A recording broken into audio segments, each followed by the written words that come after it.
자, 오늘은 특별히 법의학자 이호 선생님께서 함께해 주셨습니다. 반갑습니다. 네, 반갑습니다. 네.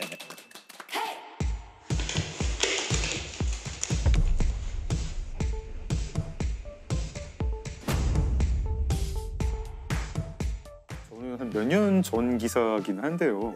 뭐 국내 법의학자가 60명밖에 없고 전북 지역에는 한 분만 아니, 이호 2명 선생님 있습니다. 우리 노상재 교수님 한 분 또 됐고요. 60분이면 지금 우리나라에서 벌어지는 사건에 비해서 좀 적으신 편인가요? 적죠. 실은. 네.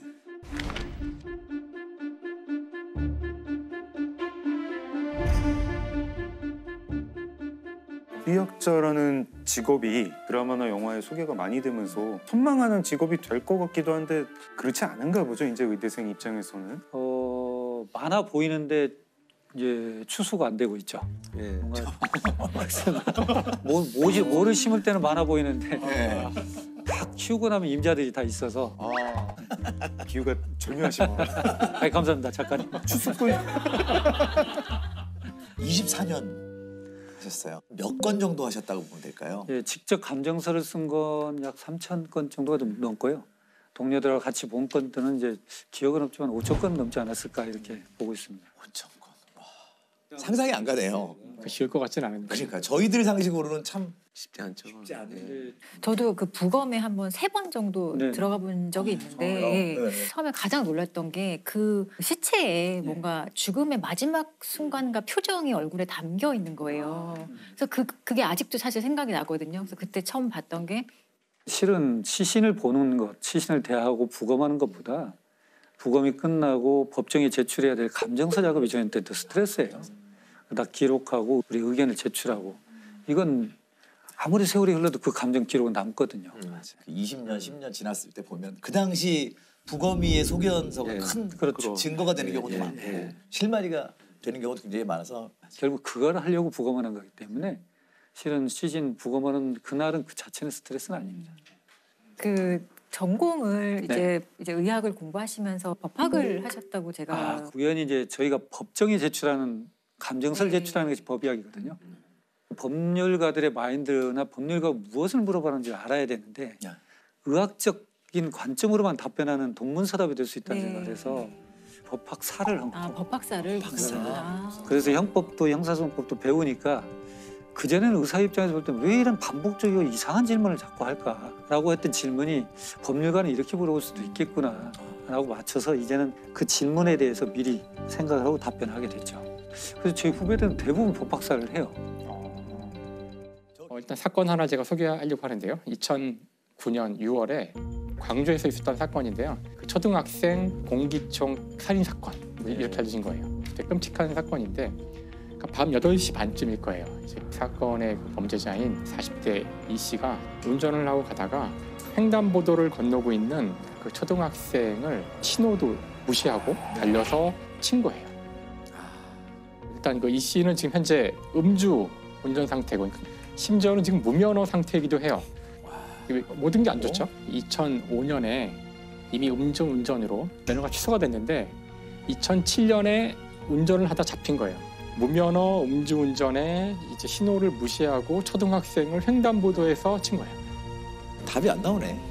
횡단보도에서 친 거예요. 그러니까 정말 그 교통사고로 할 수 있는 최악의 상황이 벌어진 건데 그 아이를 일단 태우고 병원에 갔어요. 병원에 갔는데 시간이 좀 늦었고 뭐 MRI 찍어야 될 것 같은데 우린 찍을 수 없으니까 다른 병원으로 가보라 그랬고요. 아기가 다쳤다거나 교통사고가 났다거나 그런 이야기도 안 하고 MRI를 지금 찍을 수 있느냐 해서 우리 간호사가 지금은 찍을 수도 없다 그랬더니 그럼 알았다 그래가지고 그냥 데리고 나갔다 그러네. 그래서 다시 차에 아이를 태우고 다른 병원으로 이동을 해야 되는데 다른 병원으로 가질 않고 이 아이를 태운 채로 광주시 외곽으로 나가서 담양의 호수가 근처로 가서 아이를 그 공기총으로 6발을 쏴서 죽이고 그 사체를 유기하고 그리고 돌아온 거예요. 죽이고 끔찍한 사건이죠. 더군다나 이제 CCTV가 다 남아 있고 그런데 더욱 안타까운 것은 아이가 이제 첫 번째 병원 갔을 때 좀 이상하지 않으세요? 아이가 위태했다면 다시 다른 병원으로 가라고 하지 않았을 거 아니에요. 그 화면을 보면 이제 아이가 걸어가요 이렇게.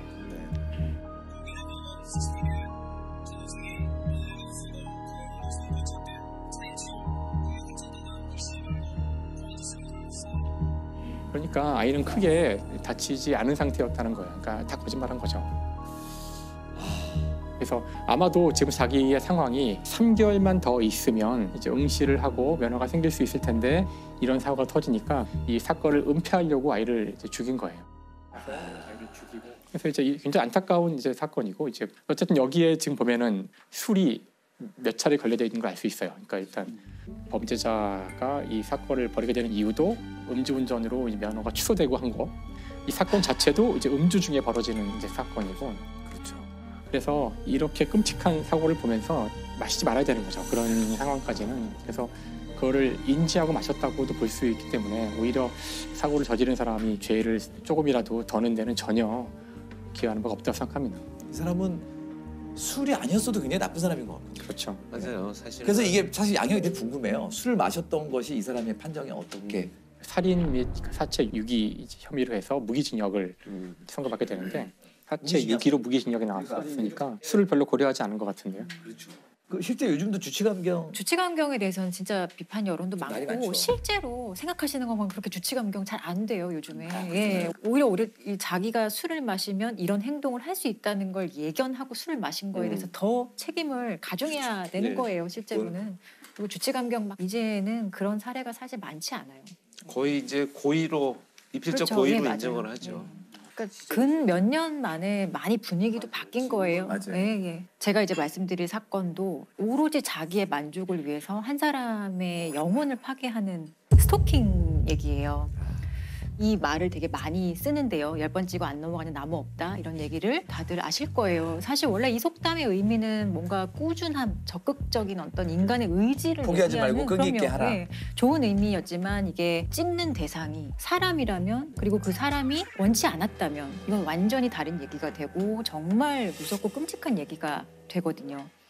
서울 노원구의 한 아파트. 신고를 받고 출동한 경찰은 이곳에서 새 모녀의 시신을 발견했습니다. 이 빈소를 지킨 큰딸의 친구들은 남성의 스토킹이 석 달 동안 집요하게 이어졌다고 털어놨습니다. 서울 은평구의 한 공인중개사 사무실. 50대 여성 공인중개사가 사무실에서 흉기에 찔려 숨진 채 발견됐습니다. 인터넷 방송을 하던 피해자의 딸을 오래전부터 스토킹해왔던 걸로 드러났습니다. 그게 한때는 좀 끈질기게 하면 그렇죠. 오히려 좀 낭만적인 의미를 담아서 쓰이기도 했었어요. 사실 많이 착각을 해왔던 것 같고요. 상대방이 거절하거나 이랬을 때 계속 하게 된다. 네, 네. 작년 10월 21일부터 스토킹 범죄 처벌 등에 관한 법률이 시행이 되면서 이제는 처벌받는 행위가 된 거죠. 헤어진 남자친구가 자신이 죽었다는 부고 문자를 보내고 공인인증서까지 도용한다면 당사자에게는 공포 그 자체겠죠. 근데 이렇게 심각한 스토킹도 처벌이 잘 안 됩니다. 스토킹은 피해자가 받는 큰 고통에 비해서 여전히 벌금 8만 원 경범죄에 해당합니다. 그래서 이걸 처벌하기 위한 관련 법안까지 발의돼 있는데 국회 문턱을 여전히 넘지 못하고 있습니다. 관련 법안이 14건이나 발의됐지만 모두 국회에서 잠자고 있습니다. 우리는 99년부터 국회에서 발의는 시도가 항상 됐어요. 어떤 국회든지 발의가 안 됐던 국회는 없었거든요. 근데 22년 만에 통과가 되고 이제 시행이 된 게 작년이에요. 근데 스토킹이요? 예. 근데 이미 사실 우리가 알고 있는 어떤 주요 선진국들은 90년대에 이 스토킹 행위를 법률적으로 제재하는 거에 대한 법률적인 정비는 다 마쳤고요. 이웃나라 일본 같은 경우도 2000년에 이미 스토커 규제법이라는 법률을 만들어서 형사처벌해 오고 있었어요. 우리는 정말 이거를 환영하기에는 너무너무 늦은 거죠. 국회는 그동안 스토킹과 애정 표현을 구별하기 어렵다며 입법을 미뤄왔습니다. 유가족들은 많이 늦었지만 이 법이 꼭 제대로 시행되길 바란다고 했습니다. 제가 듣기로는 시행 첫날에 전주에서 첫 사례가 맞아요. 나왔다고요? 10월 21일 00시부터 시행이 되는 거거든요. 1시간이 지난 새벽 1시에 전주의 한 아파트에서 헤어진 남자친구가 계속 초인종을 누르는 거예요. 그래서 여자분이 경찰에 신고를 하고 경찰이 출동을 해요. 스토킹 처벌법으로 처벌받을 수 있습니다. 그만하세요라고 했는데 경찰이 돌아간 후에 1시간 후에 또 벨을 누르거든요. 그래서 경찰이 다시 와서 현행범으로 바로 체포를 해갔어요. 그 예전 같으면 그냥 그 경범죄 처벌법으로 방법이 스티커 발표하고 그냥 죄의 종류가 달라진 거네요. 이게 스토킹 처벌법이 적용된 최초의 사건이 되는 거죠. 스토킹 처벌법이라는 건 정확히 어떤 거예요? 스토킹 처벌법은 이제 스토킹 행위에 대해서 법률이 5가지를 딱 규정을 해놓고 있고요. 대표적인 게 따라가거나 접근하거나 진로를 방해하는 행위, 그리고 문자, 전화 이런 식으로 연락을 한다든지 어떤 물건을 상대방의 살고 있는 주거지나 갖다 놓는다든지 주거지 근처에 어떤 물건을 훼손한다든지. 배회하면서 지켜보는 것도 포함이 되어 있어요. 예. 이게 스토킹의 대표적인 사례고 법률에서 규정을 하고 있어요. 이 행위가 지속적이고 반복적으로 된다면 3년 이하의 징역 또는 3천만 원 이하의 벌금에 처할 수 있는 범죄로 규정을 하고 있고, 만약에 이런 스토킹 행위를 흉기를 들고 한다거나 위험한 물건을 들고 한다, 징역 5년 이하 또는 5천만 원 이하의 벌금에 처해질 수 있도록 그 스토킹 행위를 이제 범죄로 규정을 해서 처벌하는 법률이에요.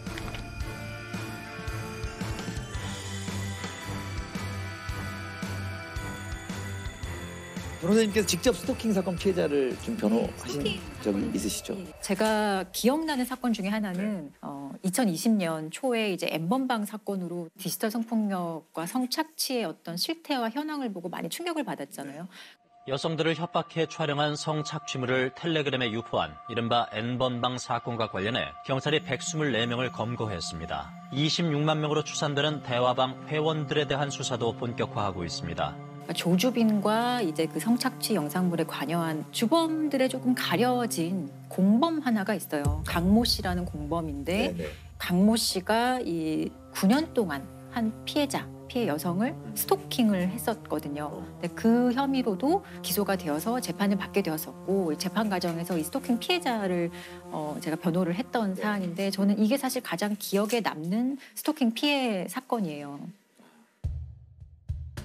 사건은 2012년으로 좀 거슬러 올라가게 됐는데요. 이때 처음으로 만나게 된 거죠. 이 피해자와 가해자가 만나게 됐고, 피해자, 그러니까 대상자가 고등학교 때 담임 선생님이었던 여성이었어요. 학생 때 이미 스토킹을 한 거예요?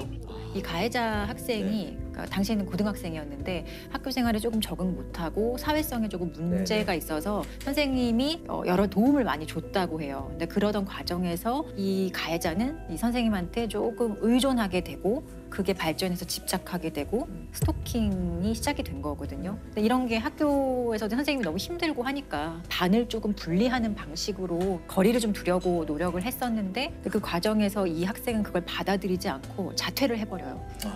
그런 성향만 보더라도 사실 어떤 사람인지 대강 짐작은 아마 가실 거예요. 자퇴하고 나서 본격적인 이제 협박 형식의 스토킹이 시작이 되는데, 대표적으로 커터칼을 들고 학교에 찾아와서 선생님을 협박한다든지, 그리고 선생님이 살고 있는 집 앞에 빨간색 펜으로 선생님의 주민번호, 그리고 같이 살고 있는 가족의 주민번호를 막 써놔요. 난 다 알고 있다는 걸 보여주는 거죠. 너의 개인정보 내가 다 알고 있어. 가족 것까지. 또 선생님의 차량을 훼손하는 것도 있었고, 너무 일상적인 일이 되어버렸던 거예요. 그러니까 제자기 때문에 더 누르셨을 것 같아요. 이게 되게 사실 끔찍해서 제가 다 말씀을 드리기가 어려울 정도의 행동을 해요. 근데 일단은 그 피해자분의 가족의 신상이라든가 이걸 어떻게 알았을까요? 이 친구가 사회복무요원으로 한 병원에서 근무를 했었는데, 그 병원에 내원한 적이 있던 선생님의 자료 쳐보면 알 수 있었던 거죠. 조주빈의 공범 강 씨는 지난 2017년 이곳에서 사회복무요원으로 근무했습니다. 자신이 스토킹하던 30대 여성의 개인정보를 빼내 수십 차례 편지와 문자메시지 등을 보내는 등 협박을 일삼다 구속됐고, 그거 진짜 그런 병원이나 이런 데서 그런 정보 알 수 있는 사람도 좀 제한해야 돼. 당연히 제한해야 되고 처벌해야 됩니다. 지금 일어나는 강력범죄의 발단은 개인정보 유출이 거의 대부분이에요. 흥신소와도 연결이 되어 있고, 개인정보가 사실 아무것도 아닌 것 같을 수 있지만 동기와 수단으로 활용되는 데 있어서 정말 위험한 거죠. 그래서 참다 못한 선생님이 결국에 고소를 하게 됩니다. 그때는 스토킹 처벌법이 없었지만 사실은 이런 스토킹 행위의 어떤 개별적인 행위가 현행법상의 범죄에 해당한다면 그 범죄로는 당연히 처벌이 되었거든요. 처벌 기준이 어떻게 되나요? 이 가해자 같은 경우는 상습 협박이에요. 1년 2개월의 실형을 선고받고 구치소에 수감을 하게 되죠. 1년 2개월 동안. 이분이 고통받았던 기간은 1년 2개월의 형사리보다 더 힘들었을 텐데 좀 불공평한. 법원은 범행이 장기간 동안 이뤄졌고 협박 내용이 매우 잔혹하다면서도 피고인이 반성하고 있고 정신질환을 앓는 점을 고려했다고 밝혔습니다. 자, 그럼 1년 2개월 동안 스토킹 행위가 중단이 되었을까? 아니에요. 구치소에서도 협박 편지를 써서 선생님한테 보냅니다. 여기 있는 거 여기도 어차피 사람 사는 곳이야. 난 반성하지 않아. 라는 취지로 선생님한테 또 협박 편지를 보내요. 선생님 얼마나 무서웠겠어요. 심지어 그 교도소 안에서도 이런 식으로 협박 편지를 보냈던 아이니 출소하면 당연히 또 협박이 이어졌겠죠. 출소하기 이틀 전에 이사도 가고요. 전화번호는 이미 수없이 바꿨겠죠. 그리고 선생님이 되게 오랫동안 고생해서 주민등록번호도 변경을 합니다. 그런데 출소한 지 5개월이 되는 날 선생님이 살고 있는, 그러니까 새로 이사간 집 우편함에 선생님의 바뀐 주민번호와 그리고 가족의 주민번호가 또 적어진 편지가 놓여 있는 걸 발견을 합니다. 그건 또 어떻게 알아요? 이건 어떻게 알았냐? 이것도 참 되게 놀라운 일인데 출소하고 사회복무요원으로 구청에서 일을 하게 돼요.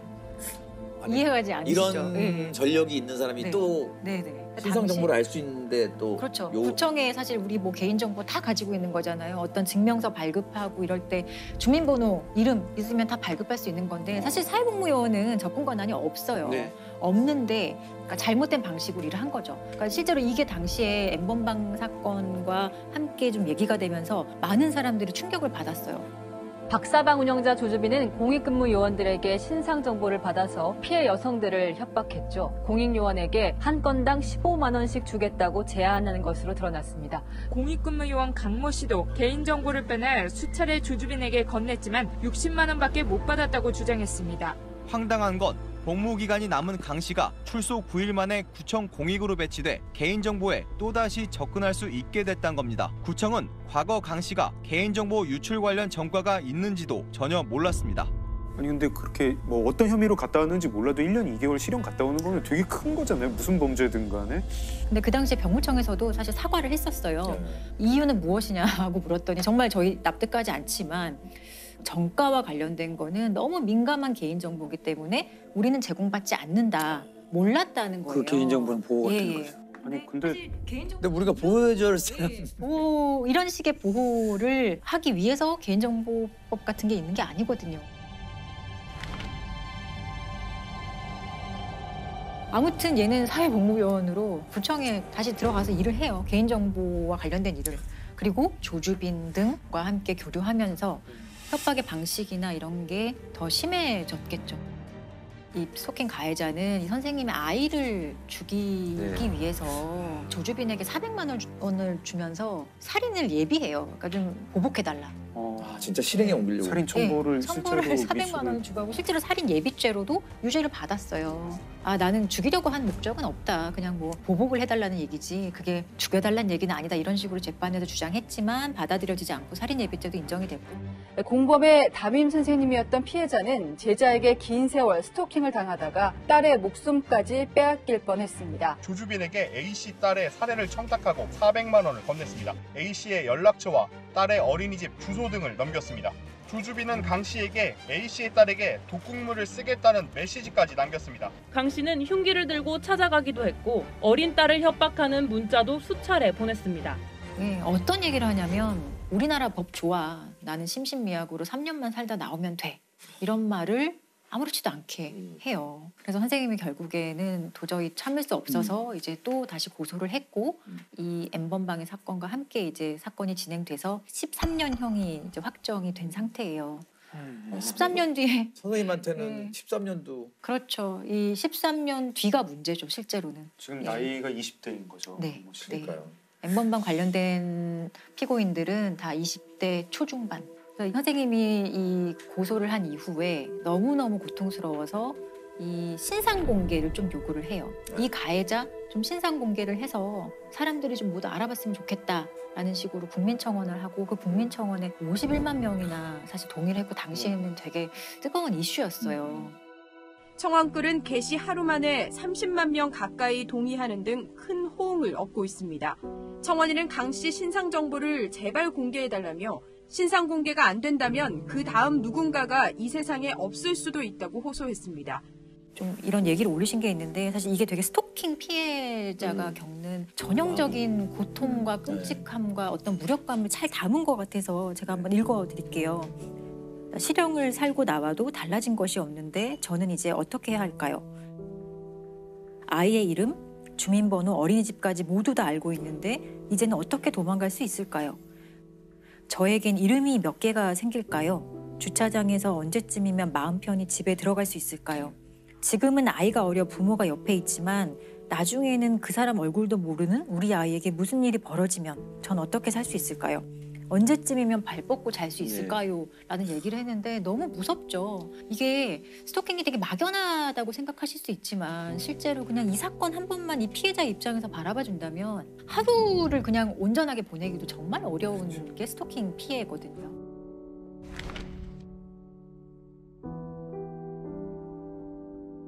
공범 강모 씨는 수사 단계에서 신상 공개가 된 건 아닌데 성범죄자 알림 이 사이트나 어플 이런 데 들어가시면 우리 주변에 어떤 성범죄자가 살고 있는지 이런 것들 다 조회를 할 수 있어요. 그 피해자분 변호를 하셨으니까 이 강 씨를 재판장에서 직접 보셨을 것 네네. 같은데 어떠셨어요? 사실 대부분의 피고인들은 그렇게 특별한 인상을 주지 않아요. 네. 그냥 아휴 또 저런 애가 있네 뭐 이런 생각을 저는 하는데 첫 재판에서 그 강모 씨를 처음 보고 저는 조금 놀랐던 게 재판을 자기가 막 주도하려고 했었어요. 예, 자기 변호인도 있는데 자기가 먼저 막 얘기를 하고 아주 당당하고 거침없이 막 얘기를 하는 그 애티튜드의 문제였다고 생각을 해요. 사실 피고인들의 진심 어린 반성 이런 거는 저는 그런 거는 기대하지 않는 사람 중에 하나거든요. 그거는 신도 몰라요. 피고인 본인만 알아요. 내가 진심으로 반성하는지 안 하는지. 그렇지만 법정에 와서는 그래도 반성하는 척하는 쇼는 다 하거든요. 근데 그러한 쇼도 전혀 하지 않았던 상당히 특이한 사람. 최후 변론하는 과정에서 이 피고인이 어떻게 얘기를 했냐면 전 되게 놀랐었어요. 이런 얘기를 이 나라는 발달 장애가 죄악이다. 따라서 저는 이 나라를 떠나서 다시는 살아오지 않기 위해서 총력을 다할 것이다. 제가 법적 생물학적 한국인이란 게 부끄럽습니다.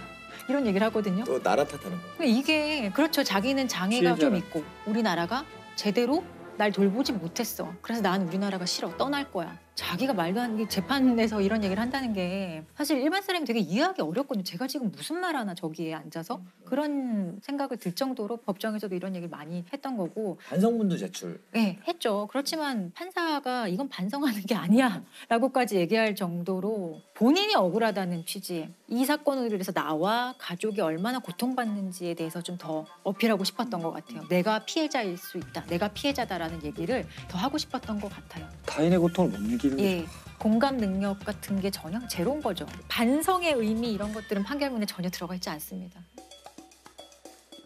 공익근무요원 강모 씨는 따끔한 질타를 받았습니다. 법원에 낸 반성문 때문이었는데요. 강 씨가 진심으로 반성하기보단 판사님은 교정기관에 수용된 적 없으셔서 모를 것이다란 취지의 내용을 담았기 때문입니다. 재판장은 강 씨가 범행 내용이 안 좋은데도 자꾸 억울하다는 태도를 보이고 있다고 지적했습니다. 이런 반성문은 안 내는 게 낫다. 반성 태도를 알리고 싶다면 생각을 하고 쓰라고도 했습니다.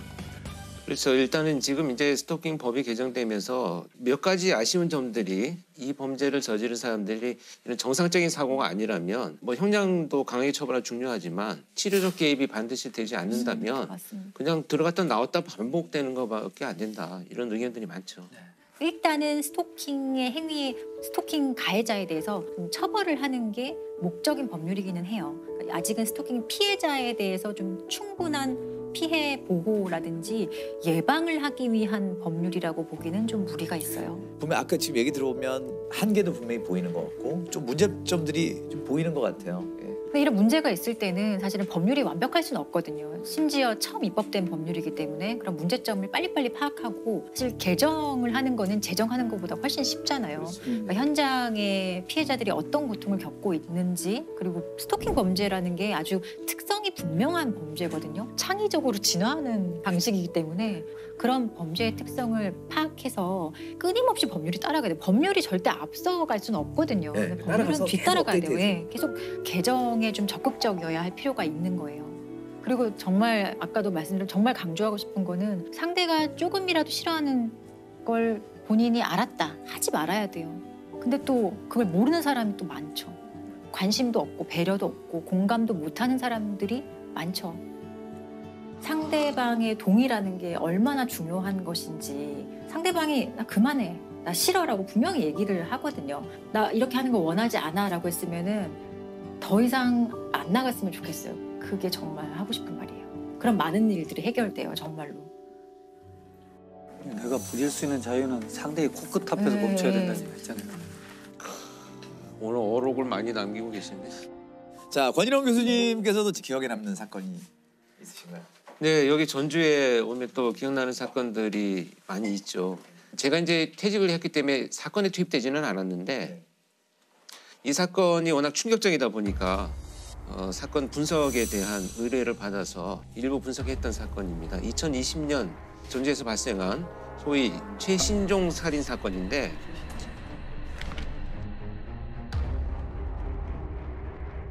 실종 여성 2명을 살해한 혐의로 체포된 30대 남성이 검찰 조사에서 범행을 모두 시인했습니다. 경찰 조사 결과 최 씨는 아내의 지인을 먼저 살해한 뒤 불과 4일 뒤엔 부산에서 온 20대 여성도 살해한 것으로 드러났습니다. 특히 부산에서 온 이 여성과는 일면식도 없던 관계였는데 최 씨는 익명 채팅 앱으로 연락을 주고받다가 자신이 있는 곳으로 오라고 유인해 살해한 것으로 드러났습니다. 이 사건은 당시 언론에 연쇄살인으로 보도가 됐었죠. 사실 최신종 살인 사건은 연쇄살인이라기보다는 연속살인에 가까운 의미를 갖고 있죠. 어떤 차이가 있을까요? 연속살인은 짧은 시간에 몇 건의 살인 사건이 이어지는 겁니다. 짧은 시간에. 연쇄살인 사건은 소위 냉각기라는 게 있어요. 그래서 일정 시간을 두고 계속 그 유사한 대상한테 벌어지는 것을 이제 우리가 연쇄살인 사건이라고 하는데 그러면 최신종 사건은 최신종 연속살인 사건 이렇게 보는 것이 가장 타당한 사건입니다.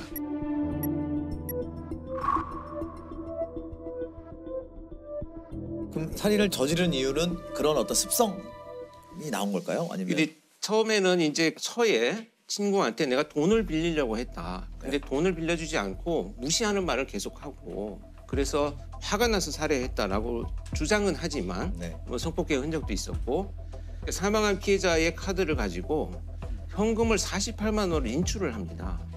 그래서 성폭행과 금품 강취의 목적이 있었다라는 것으로 이제 분석이 되고 있고요. 그리고 나서 이제 그 랜덤 채팅을 하는 과정에서 만난 여성을 살해를 한 것으로 이제 밝혀졌는데 랜덤 채팅을 사용한 흔적들이 많이 나타나고 있고요. 그걸 통해서 평상시에도 아마 이런 부적절한 성적인 삶의 방식을 갖고 있었던 것으로 나타났습니다. 그 연속살인 두 사건이 좀 연관성이 있다면서요? 관계가. 살인 범죄를 저지르고 나면 정말 아이러니하게 자기의 어떤 분노가 표출되면서 긴장이 해소되잖아요. 그런데 또 다른 엄청난 긴장이 생겨요.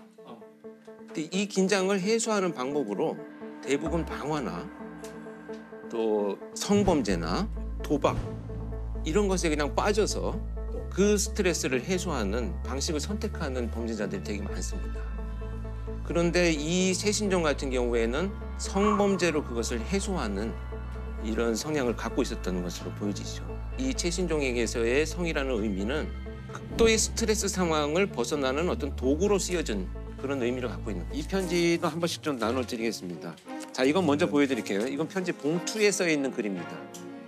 주소가 써 있는 게 아니고 편지 봉투에 이렇게 써 있었어요. 표기도 다 틀리고 왼손으로 이 범인이 써가지고 아주 필체가 거의 알아보지도 못할 정도로 악필로 되어 있는데 이 사건은 2007년도 12월에 발생한 사건입니다. 인천 강화도에서 해병대원 2명이 근무를 하고 부대로 이동하는 과정에 누군가 나타나가지고 이 병사들을 차로 칩니다.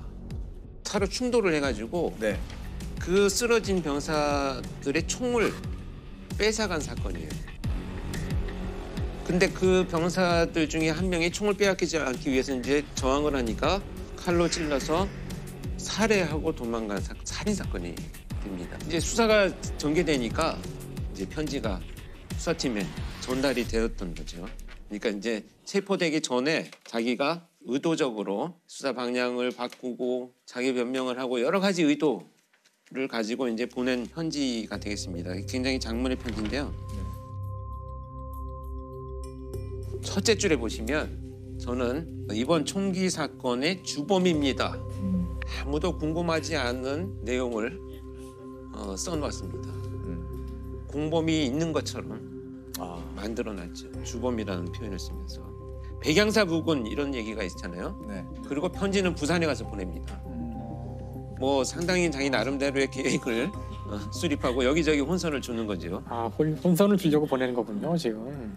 실제로는 백양사 부근에서 이제 아무것도 없었던 거죠? 백양사 부근보다는 조금 떨어진 곳에서 실제 총기는 발견이 됐습니다. 수색 중에 발견은 됐어요. 총 발견이 됐고.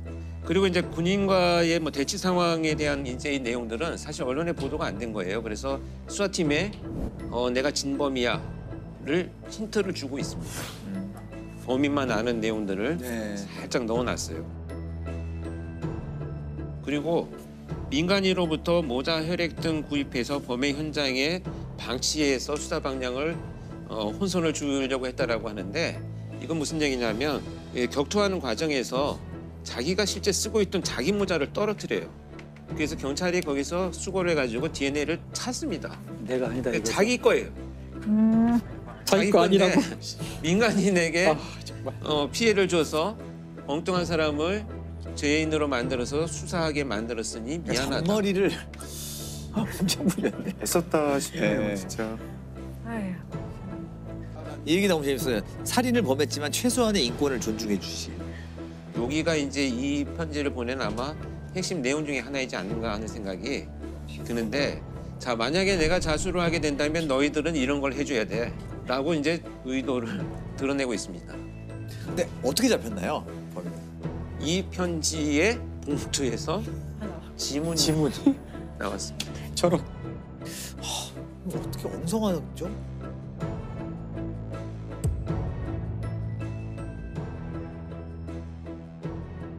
이 편지나 글을 통해서 심리 분석해봤는데 이 편지로도 이렇게 다 분석이 가능하군요. 다양한 사건 부검하셨죠? 네. 뭐 이제 부검은 국과수 있을 때 주로 많이 했죠. 지금 대학에서는 연간 한 120건 정도 하니까요. 네. 그래서 보통은 이제 부검을 통해서 사인을 밝히는 법의학적 해석도 하지만 부검 이후에 나온 감정서에 대한 재해석을 하는 경우도 있어요. 왜냐하면 우리나라 검시제도가 저는 부검 감정서를 쓰고 나면 그 뒤로는 연락이 없어요.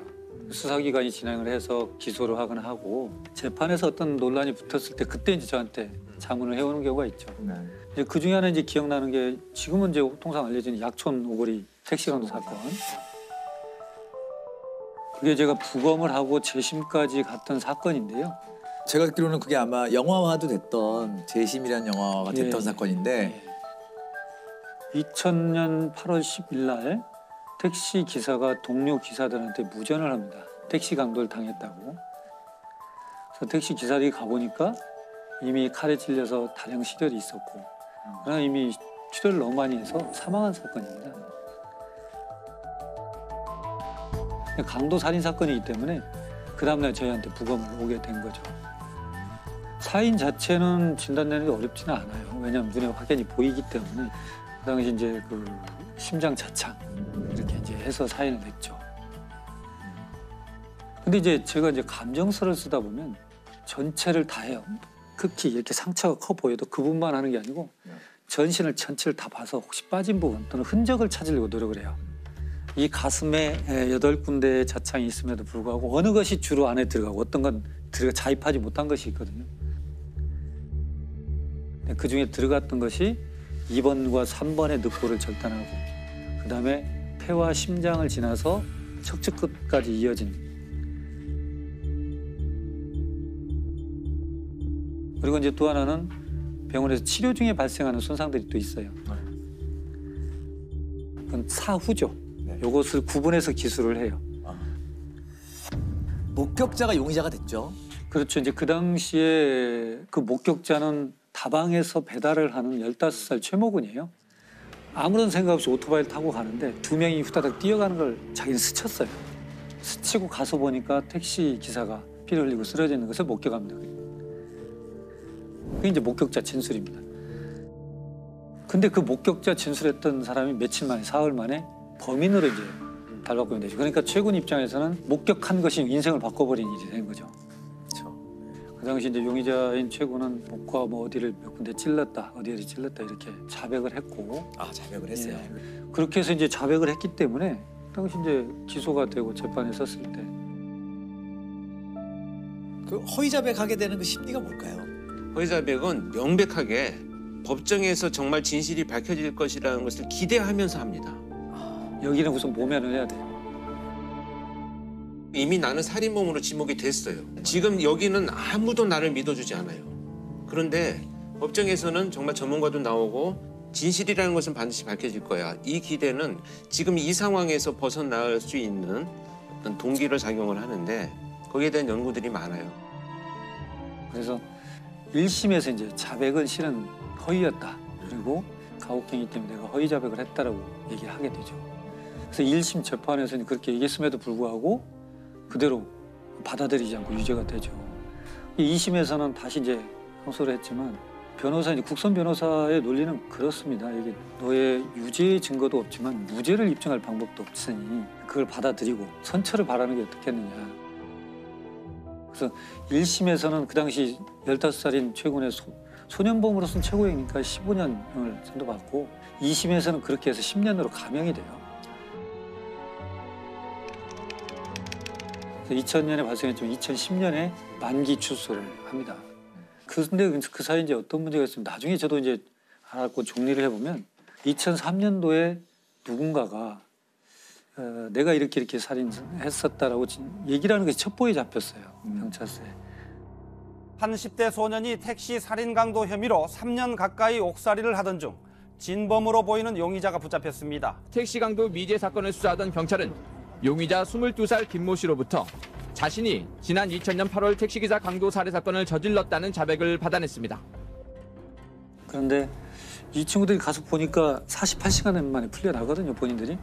택시기사 살인 사건의 진범이라고 자백한 용의자를 경찰이 하루 만에 풀어줬습니다. 경찰은 자백의 신빙성이 없고 증거가 충분하지 않기 때문에 불구속 수사를 하겠다고 말할 뿐 뚜렷한 석방의 이유를 설명하지 못하고 있습니다. 그래서 자기를 뭐 처벌할 의사가 없는 걸로 생각이 되니까 실은 그냥 뭐 가족들한테 관심 받으려고 허위로 진술한 것이다라고 해프닝으로 끝나버렸어요. 그래서 결국 이제 최고는 만기 출소를 했고, 그래서 2010년에 나와서 2013년 그때 재심 청구를 해요. 근데 재심 청구를 하는데 이제 받아들일지 안 받을지 문제가 되는 건데 군산지청에서 이 사건을 맡고 돈에 이제 제가 법의학자고 혼자니까 저한테 법의학 전문 소견을 좀 들어보려고 저한테 그 사건 얘기를 설명해 주니까 그 사건이 이 사건인가 하는 생각이 드는 거예요. 저는 그때까지도 약천 오거리 사건인 줄 몰랐어요. 명칭을. 그때 부검하셨으니까. 했습니다. 전혀 그다음 자문을 받아본 적이 없으니까. 그래서 우리가 이제 감정서 나갈 때 사진을 첨부해서 저희가 나가요. 근데 그것은 이제 뭐 인화된 사진이기 때문에 제가 보관하지도 않고 국가수가 보관한 건 국가기록원에 가 있지만 거기도 남아있지 않고 관할 경찰서 수사기관에 갖고 수사기관도 이제 종결된 사건이니까 없죠.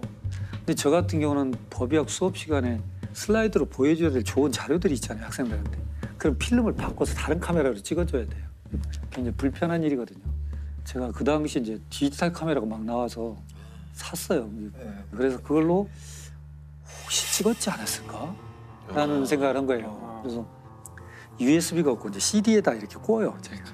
그래서 CD를 찾았어요. 찾아서 혹시 2000년 하고 보니까 8월 11일 부검 3건이 제 목록에 있는 거예요, CD에. 1번 딱 열어보니까 화재의 사건이에요.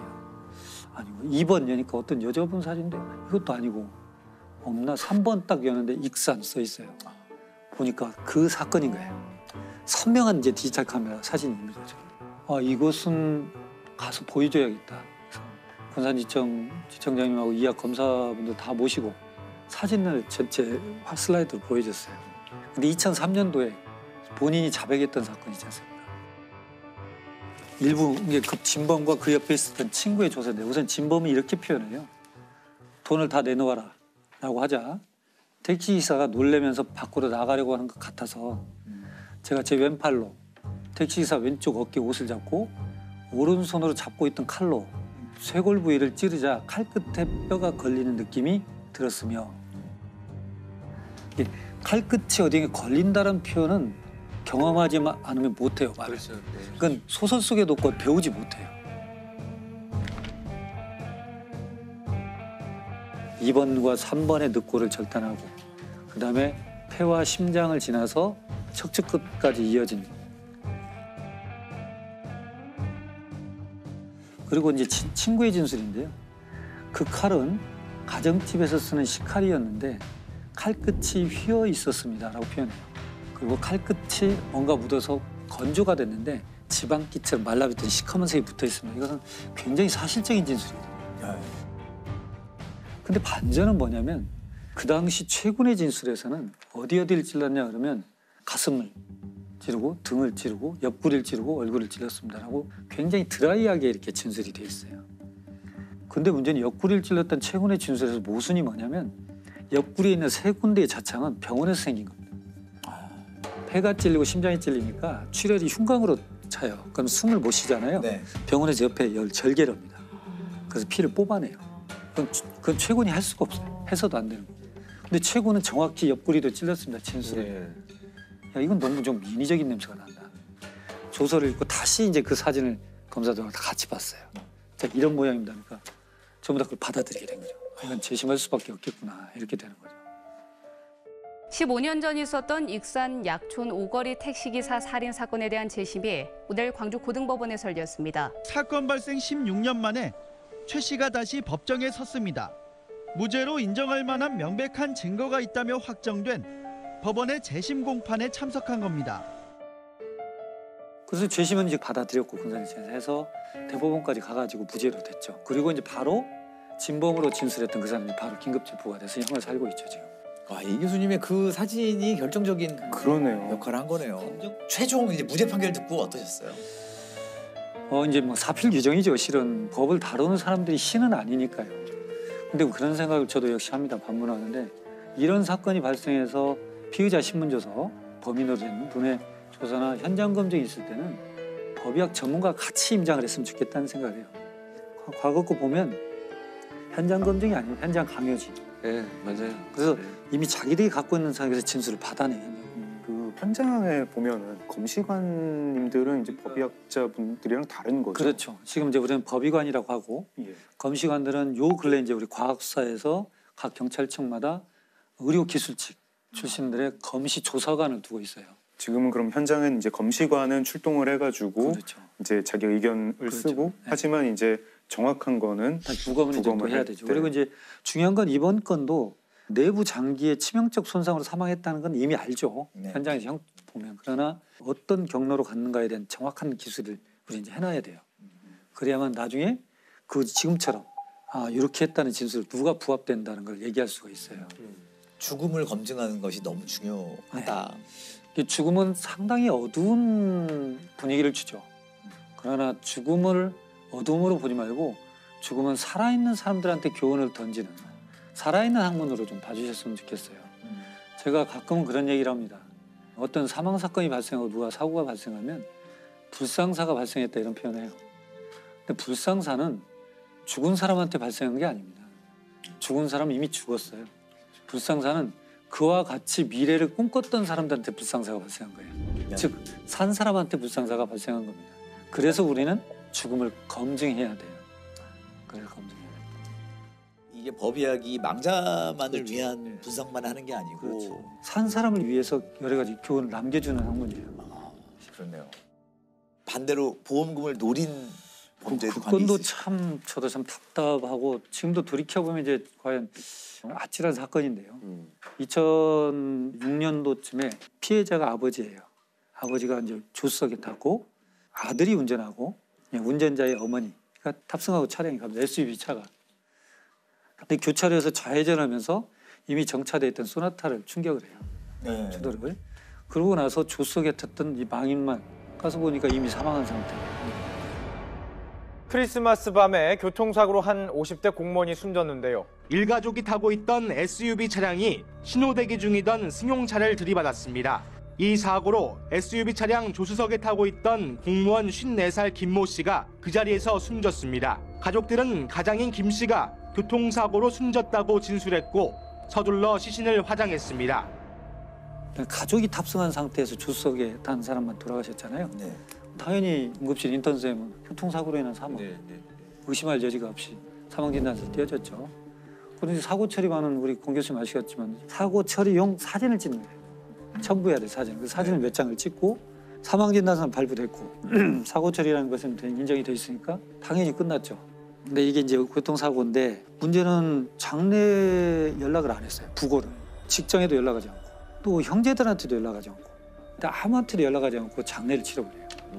파장을 해버렸어요. 그러고 나니까 이게 좀 이상한데 가족들은 수사를 요청을 해도 시신도 없고 사진만 있고 그러니까 이게 자꾸 안 풀리던 사건이 있었어요. 그리고 또 수사를 계속 진행하다 보니까 참 독특한 게 밝혀져요. 정차돼 있던 차 있었죠. 피해 차량. 그 운전자가 망인의 부인과 내연관이에요. 그 사람은 자백을 합니다. 실은 내가 이렇게 해서 서 있으면 어디에 몇 시에 돼 있으면 와서 이렇게 해서 교통사고 보상금 2001년도부터 한 14개 정도 들어놨거든요. 14개. 7억여 원 정도 수령을 하는데 내가 좀 나누겠다라고 내가 그때 나왔다. 이게 자백을 합니다. 근데 어떻게 죽였는지 난 모른다. 그건 들은 바가 없다. 그래서 법정에서 바뀔 수가 없죠. 그래서 결국 보험 사기로만 1심에서는 정리가 돼요.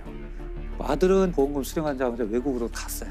그러니까 기소 중지가 되고 그 부인은 보험 사기로 5년형 또 공범인 내연하면 1년 징역 살고 경찰은 이제 단순 보험 사기뿐만 아니라 살인 사건으로 이제 중점을 두고 증거에 대한 계속 추적을 했습니다. 왜냐하면 그때 탔던 SUV 차량 충돌 과정에도 에어백이 터지지 않았어요.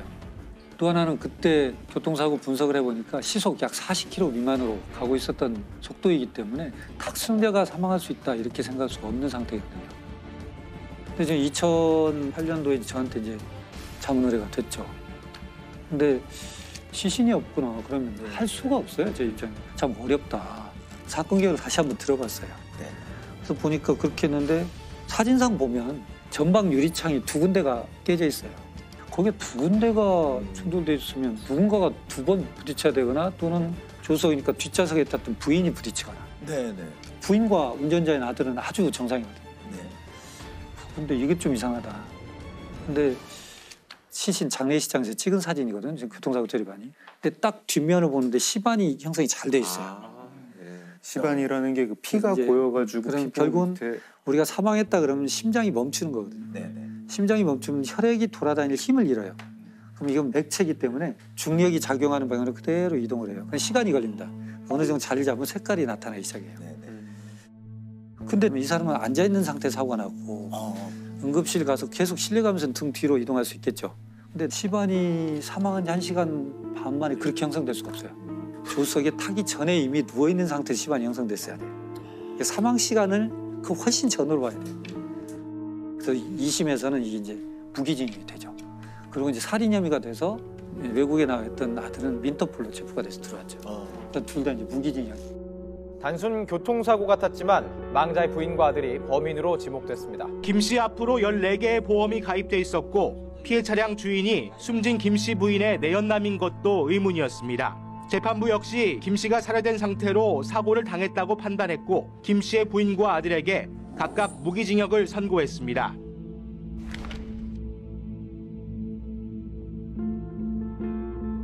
이게 만약에 등 사진을 안 찍었으면 영영 몰랐던 거네요. 오히려 장례를 정상적으로 좀 치렀으면 묻힐 뻔했던 거네요. 이분들의 좀 성급한 마음이 꼬리를 잡히게 된.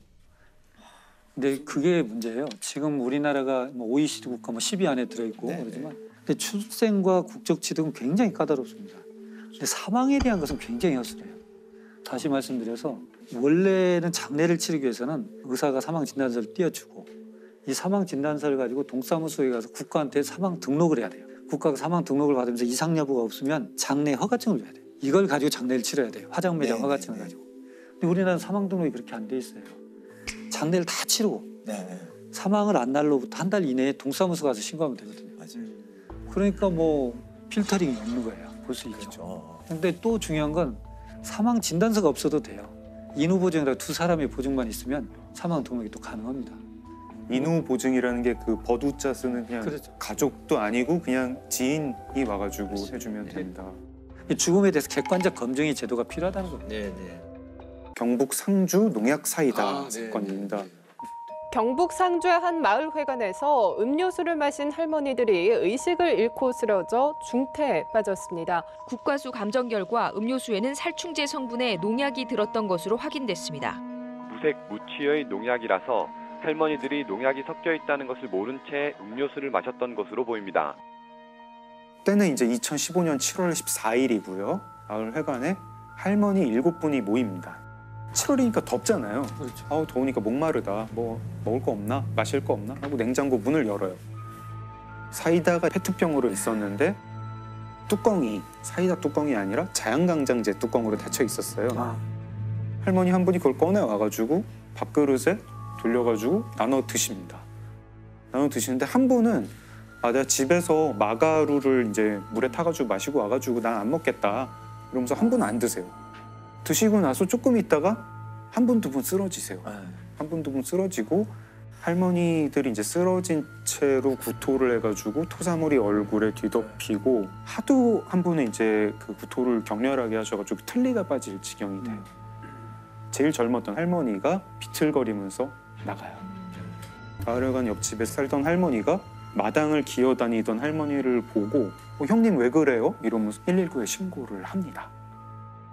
그 마을회관 안에는 할머니 5분이 계속 발작을 하고 계신 거예요. 근데 그 안에 할머니 5분이 있다는 걸 구급차가 몰라요. 아이고 이런.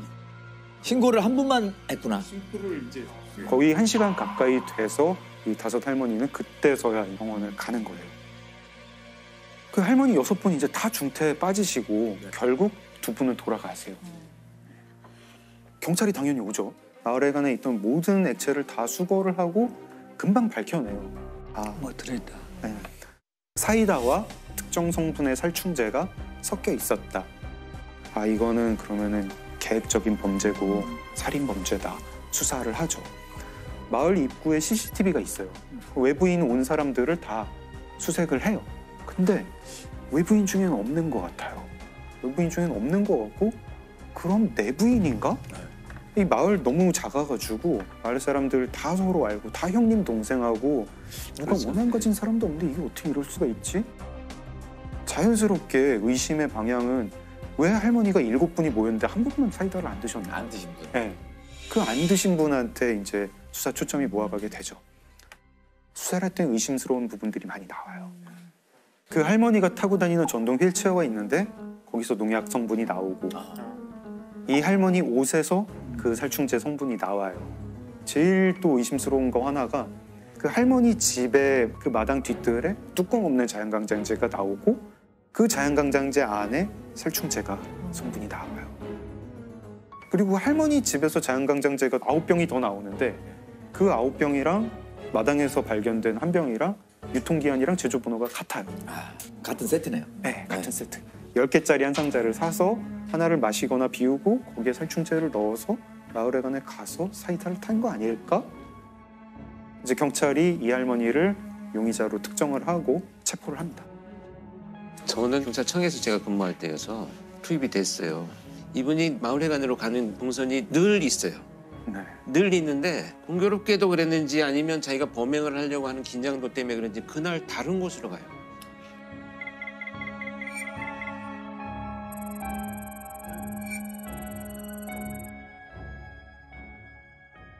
이제 그 다음부터가 문제인데 정황 증거는 있죠.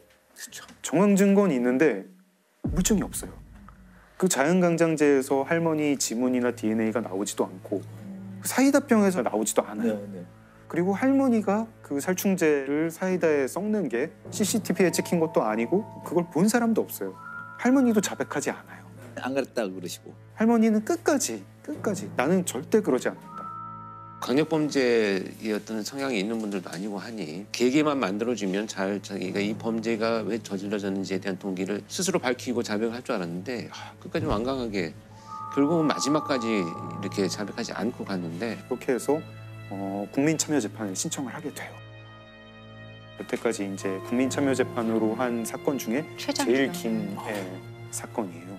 굉장히 치열한 공방을 거쳐가지고 국민참여재판이 5일 동안 결국에는 이제 배심원들이 전원 유죄로 판결을 내립니다. 그리고 대법원도 결국 무기징역입니다. 정황 증거 쪽으로 간 거네요. 네, 정황 증거가 너무 유력한 게 많다 보니까 이 정도면 유죄로 봐야 된다. 이런 사건인데 안타깝기도 하고. 그러면은 살해 동기도 모르는 거네요. 검찰 측이 평소에 그 마을에 가면서 다른 할머니들이랑 화투를 많이 쳤는데 화투를 치다가 사이가 좀 안 좋아졌다. 왜 속임수를 쓰느냐 이러면서 서로 싸우는 일이 많았다. 네. 이게 범행 동기다. 듣고 보면은 그 화투가 이제 정당 10원짜리 할머니들 다 소비였다고 드시죠? 하는데 예. 그것 때문에 6사람을 독살을 한다? 살해 동기도 지금 그 검찰 측에서 주장하는 그걸로만 화투 지금 때문에 싸움이다. 동기가 사실 끝까지 우리 마음을 좀 불편하게 하고 너무 사소하거나 이해할 수 없는 이유라 이거죠. 근데 농업 전문지에 농민분들이 이제 칼럼 쓰는 거를 보면은요 이런 게 되게 되풀이해서 나와요. 이렇게 답답한 줄 몰랐다. 스트레스는 참을 만한데 어디 갈 데가 없다. 사람 눈을 피해서 어디 갈 곳이 없다. 특히 이제 여성 농민 같은 경우에 거기 지역 전체가 이제 가부장적인 분위기고 남편이 또 이제 굉장히 가부장적인 사람인 경우에 자기 이 쌓인 한을 어디다 풀 데가 없는 거예요. 네. 실제로 이 상주 농약 사이다 사건 판결문에 이렇게 적혀 있습니다. 피고인은 1950년경 남편과 결혼 후 극심한 가정폭력에 시달려 순탄치 않은 40년의 결혼 생활을 해왔다. 피고인은 오랜 기간 누적되어 온 강압적 환경에 대한 스트레스 및 폭력에 의한 억압, 자존감 저하로 인하여 급기야 사소한 감정 문제에도 심한 분노를 느끼는 지경에 이르렀다. 제가 종합보고서에 썼던 내용이거든요. 학대받는 여성 증후군의 증상들을 조금 나타내셨어요, 이분이. 실제로. 그 문제로 인해서 이분이 자기가 뭔가 침해받는 것에 대해서 너무 예민한 반응을 해오셨어요. 그러니까 분노나 이런 건 조절이 잘 안 돼 있고 내 텃밭에 누군가 옆집에서 팔을 한 2단만 여기 심어놓게요 해도 뽑아서 막 던져버릴 정도로 이제 감정이 극단적으로 왔다 갔다 하는 약간 문제가 있어서 이게 누적되어 와서 나를 무시하고 속여 나를 계속 뭐 이런 것이 이제 촉발되었다고 보는 거죠. 씁쓸하게 또 저희 마음을 좀 무겁게 만드는 사건이었습니다. 이 동료는 제가 97년부터 만났죠. 이게 우리 이제 국과수, 국립과학수사 연구원이죠. 네. 거기서 법과학부에 이제 유전자 분석을 하는 동료예요. 유전자 분석이면 우리 요즘에 많이 알고 있는 DNA. 그렇죠, 분석. DNA죠. 네. 아주 중요하죠. 지금 이제 이름을 실명을 해야 되네. 네. 뭐 잘못한 건 아니니까. 예. 자랑스러운 일을 대단한 일을 하신 거죠. 좋은 사랑하는 인간이에요. 네, 조남수 박사거든요. 네. 저는 국과수에 97년에 입사해서 유전자 분석과에서 유전자 분석 업무를 담당하고 있는 조남수라고 합니다. 범죄 현장에서 의뢰되는 증거물에서 제 DNA 분석을 통해서 범인과의 일치 여부를 확인하고 있습니다. 이호 교수님은 거의 제 입사 초기에 같이 일하는 동료로서 항상 존경하는 선배님이자 형님이셨던 분이라서 이호 선생님께서 조남수 박사님을 내가 사랑하는 인간으로 뽑아주셨어요. 혹시 소재가 없어서 그러신 건 아닌가? 거기밖에 말씀 못 드리겠는데. 감사하긴 한데 제가 그럴 자격이 있는가라는 생각이 항상 들기 때문에 어떻게 얘기를 해야 될까? 멋있는 어투가 잘 생각이 안 납니다. 아무튼 고마울 따름입니다. 네. 일에서 보여지는 그 사람의 직업 윤리가 또 그런 속에서 사랑을 느껴요, 저는. 그래서 어떻게 보면 지금 우리가 모든 것이 파편화되고 어떻게 되면 단순화되고 이런 것이 전문화된다고 그러잖아요. 전문화되는 것은 옆 경계선을 모르잖아요. 옆에서 무엇을 하는 것인지. 난 이 영역에만 할 거야. 이렇게만 하는 경향이 있지만 결국은 2차 세계대전 때 홀로코스트도 실은 이것이 어떻게 쓰이는지 모르게 독가스를 만든 화학자가 있고 인체 실험을 했던 의사가 있고 수용소에서 유대인을 그 샤워실에 집어넣은 사람만 있고 죽은 유대인에서 옷을 벗겼던 사람이 있고 그들은 자기가 무엇을 잘못하는지를 몰라요. 파편화됐기 때문에. 결국은 한나 아렌트가 얘기했던 대로 악의 평범성에서는 각자가 그 위치에서 생각을 멈췄기 때문에 악이다.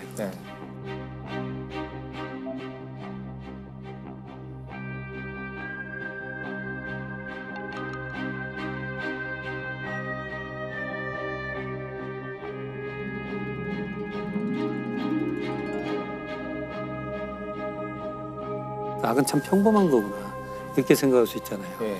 그러니까 결국은 저희도 국과수 내에서 법과학부나 법생물학이나 이런 쪽은 주어진 샘플에 대한 DNA만 보내면 돼요. 거기에서 끝나버리면 서로의 영역이 참 깔끔한 것 같지만 이 제 동료는 이제 굉장히 궁리가 많아요. 그러니까 그 당시는 97년도, 8년도 때는 강간 사건 각 경찰서별로 오죠.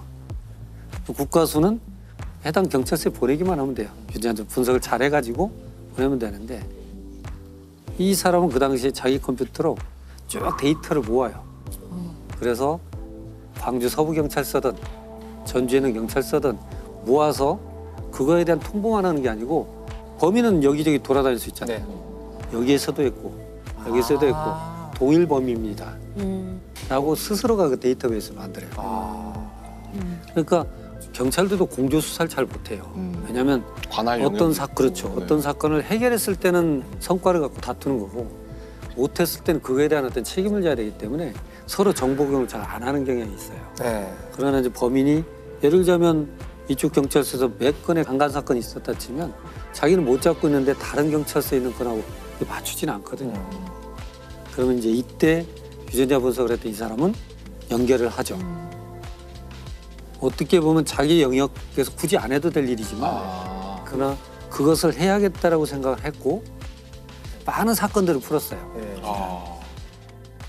그러니까 저랑 처음 98년도 만날 때는 막 국가수 돌아서 15였어요. 한 6개월 정도 15 생활을 하잖아요, 공무원들은. 그 당시 광주 국가수는 굉장히 시골에 있었어요. 시골 분교. 폐교된 분교를 리모델링해서 쓰고 있어요. 그러니까 거기에 있으면 완전한 문화생활이라는 건 있을 수 없어요.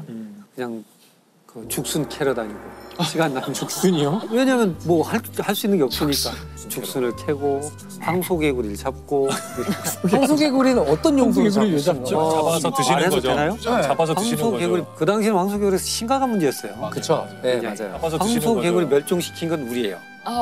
국가수에서 할 일이 없으니까 삼지창 만들어서 황소개구리 잡아서 외래종을 척결하시고 외세를 척결하시고.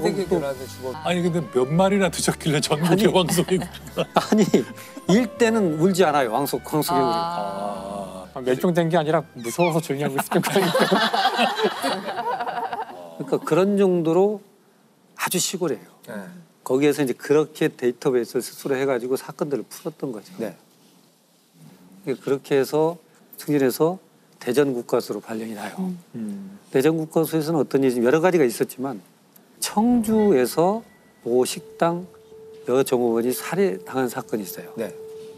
칼에 찔려 사망을 했는데 경찰은 단서가 없습니다. 지문도 없고.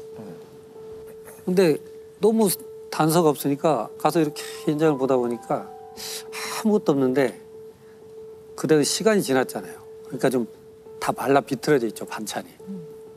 그중에 깍두기 하나가 베어먹은 자국이 있어요. 그 깍두기를 가지고 옵니다. 그래서 그 단면에서 DNA를 추출해요. 그러니까 이제는 뭔가 단서가 풀렸죠. 그래서 그 해당 경찰서에 주니까 난리가 났죠. 근데 문제는 뭐예요? 같은 사람을 데리고 와야죠. 그렇죠. 같은 이게 사람 누구의 데리고 DNA인지 와야죠. 알아야 되니까. 결국 또 대조해야 될 사람을 데려와야 될 큰 숙제가 또 하나 남는 거죠. 그렇게 미국에 빠져갑니다. 다시 형사가 찾아와요. 조남수 박사한테. 이게 이제 이 사람은 아까 국리가 많다고 그랬잖아요.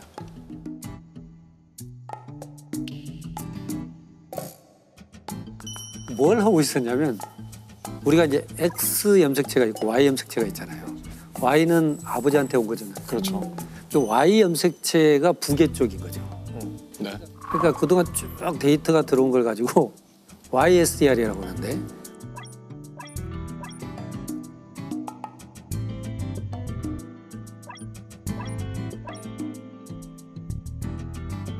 Y 염색체에서 독특한 성씨의 유전자를 찾고 있었어요.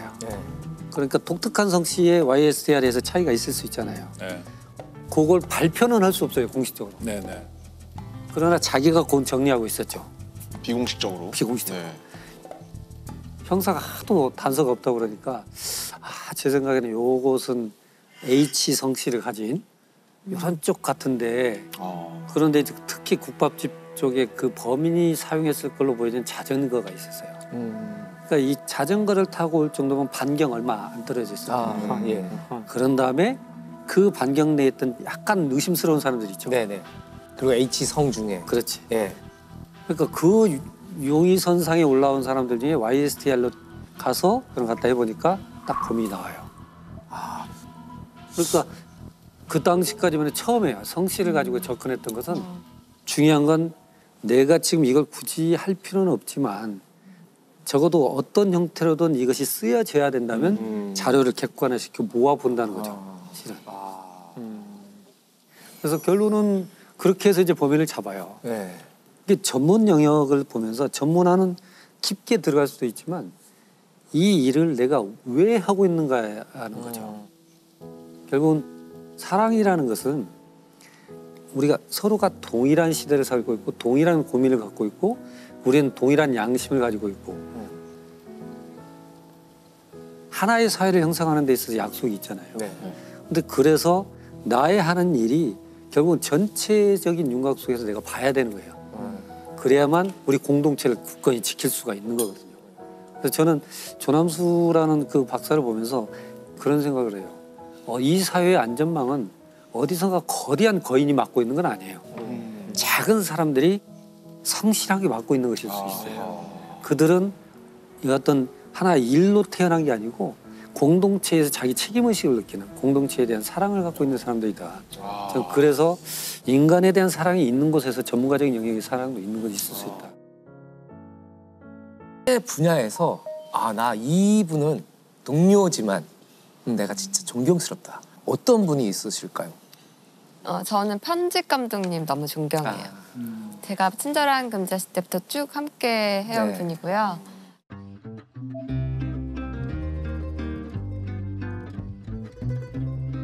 시나리오가 어디로 가고 있는지, 무엇이 부족한지 잘 짚어주시는 분인데 제가 예전부터 너무 존경하는 부분이 있었어요. 이제 영화 편집을 하면 사실 시나리오랑 어떻게 다르게 편집이 되는지 잘 보이잖아요. 어떤 부분은 정말 세련되게 하시거든요. 예를 들어서 컷의 순서가 바뀌면 이게 더 웃겨. 70%의 사람들이 웃을 거야. 하지만 이걸 뒤에 조금 늦게 해놔. 그러면 한 30%만 웃을 수 있어. 하지만 이게 더 세련돼 있어. 이 앞에 많이 웃었기 때문에 여기서는 30%만 웃어도 된다. 근데 저는 이런 가르침들이 경험에서밖에 나오는 거잖아요. 멋있다. 그런 것들이 너무 좋았어요. 그리고 이 똑같은 컷이라도 컷의 길이를 어느 정도 주느냐에 따라서 우리는 그렇죠. 되게 다르게 느낄 수 있거든요. 뒤에가 다 똑같다고 하더라도.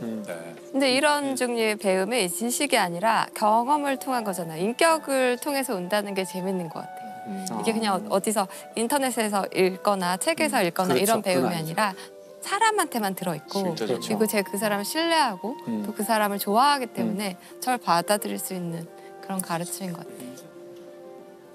저도 뭐 그렇게 다르지 않을 것 같은데 아까 뭐 이렇게 음향하시는 거기서도 얘기하셨지만 특히 엔지니어, 사운드 엔지니어들은 가사를 쓰고 노래를 녹음하고 이런 걸 가창하는 사람들이랑은 또 완전히 다른 되게 공학적인 영역이잖아요. 그래서 제가 들었던 그 모든 음악의 결과물들이 사실은 이분들의 노고가 엄청나겠구나라는 생각을 되게 많이 하게 됐어요.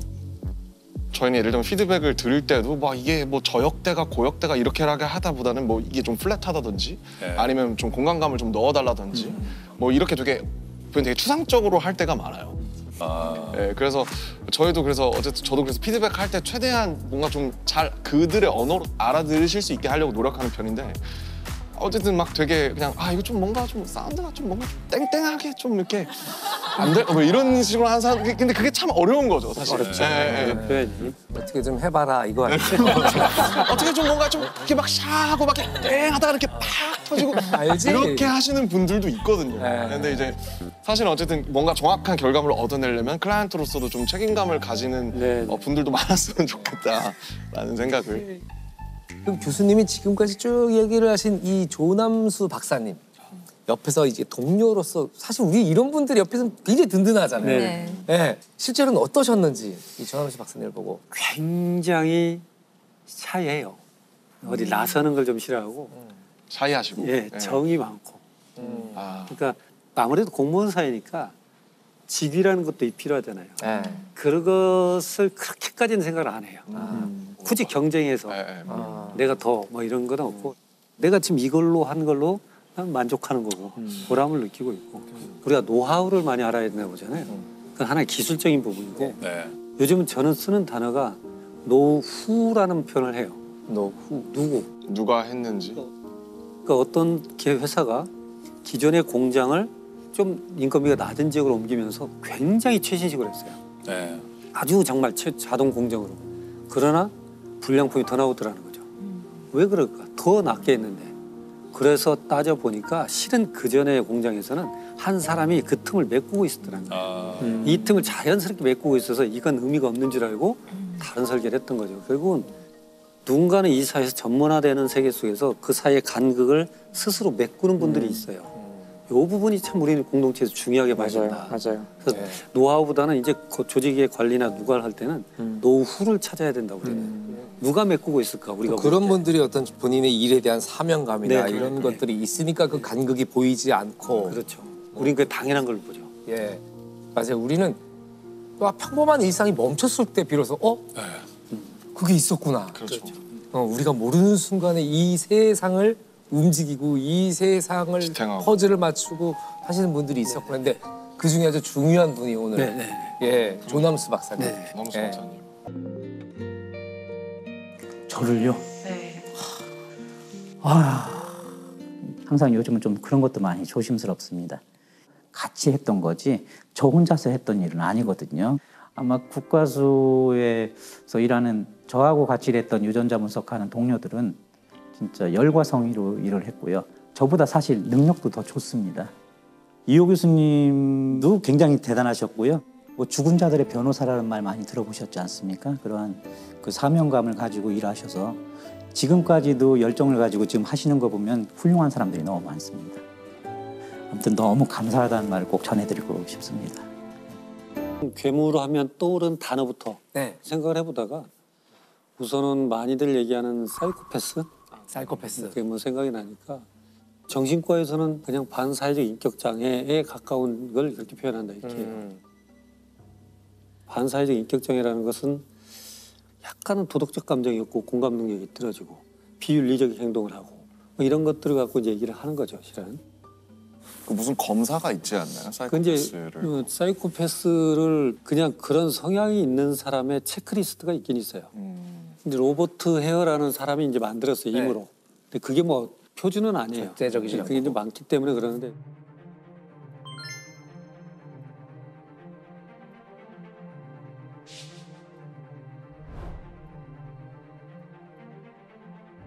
총 20개 항목이니까 만점이 40점이 되는 거죠. 보통 25점 정도를 경제성으로 봐요.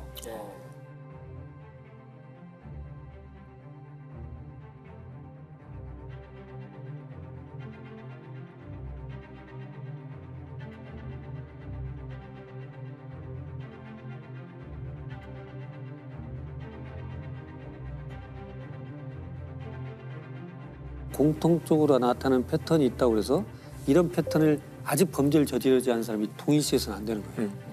아직은 그래서 그렇게 해서 했지만 제가 이제 오늘 찾은 사람은 제임스 펠런이라는 뇌신경과학자입니다. 이 사람이 스스로 사이코패스라고 말을 해요. 자기 자신. 자기 자신이.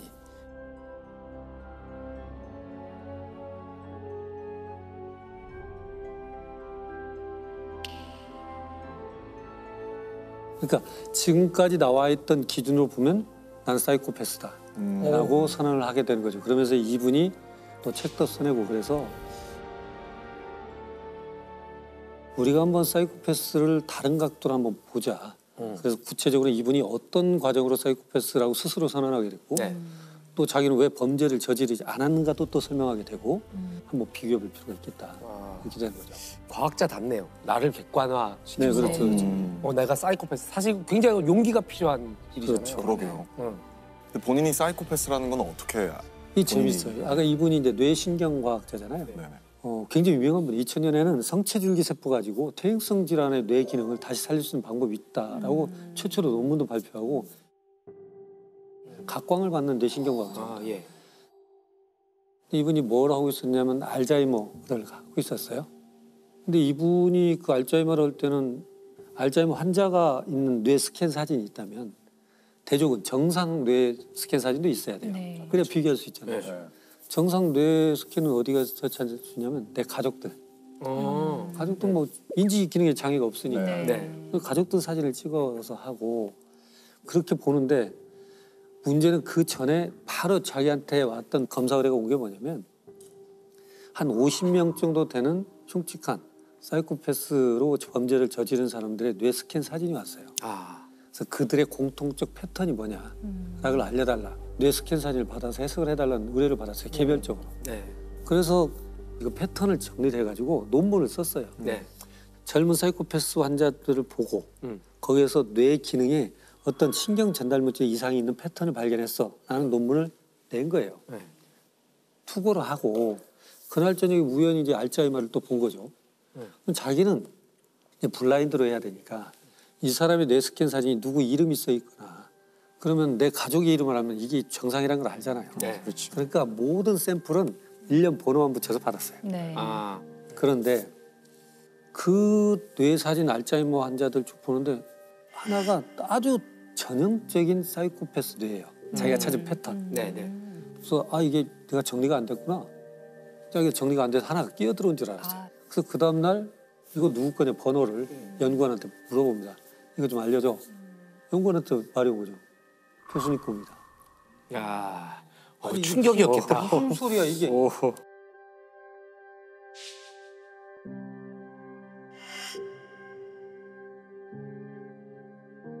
아니 난 폭력전과도 없고 폭력적이지도 않았고 뭐 어떤 죄도 저지른 바가 없는 내가 무슨 사이코패스 말도 안 되지. 다시 알아봐. 그러니까 본인 거예요. 그 사이코패스 이 범죄자들의 뇌의 공통점은 어떤 거예요? 이제 이게 뇌를 자른 거라고 보시면 돼요. 네. 모두가 들어가 있잖아요. 이게 이제 우리가 대뇌가 있고 뒤에는 이제 소뇌가 이렇게 있는데 여기는 어디냐면 우리 눈이 있는 데예요. 그러니까 여기가 공감 능력을 발휘해요. 자 그러면 야 연쇄살인마 그리고 주도면밀한 살인마 이런 사람들은 뭐가 문제지? 그들은 상대의 통증과 고통을 느끼지 못했을 거야.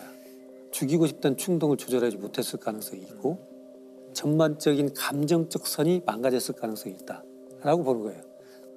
이 기능이 저하되는 거거든요. 보니까 스캔이잖아요. 요 밑에가 없죠. 어머. 이제 전전두 피질 하고 복내측 전전두 피질이 굉장히 검은색 활동을 하지 않는 것들을 나타나요. 이게 기능을 안 해요. 웬일이야? 거기서 이게 반응을 보이지 않는 거예요. 감정적 동요가 없는. 그렇죠. 그래서 이런 전형적 패턴을 가지고 있는데 이게 자기다 이렇게 써 있잖아요. 어머, 충격적이었겠다 진짜. 그러나 이분은 말도 안 된다고 생각하고 이걸 접어버려요. 그런데 어느 날 집에서 이제 바비큐 파티를 하는데 이제 이 과학자의 사촌이 계보학이라고 해서 우리는 이제 족보가 있잖아요. 조상을 찾아가는 이런 게 후에마이처럼. 근데 그 동생이 자기 집안을 조사를 했어요. 그 책을 보내왔는데 자기의 몇 대 가면 근친 살인자가 있어요. 또 폭군이 자기 조상이고 굉장히 많은 사람을 살해했던 왕이 자기 집안이고 그래서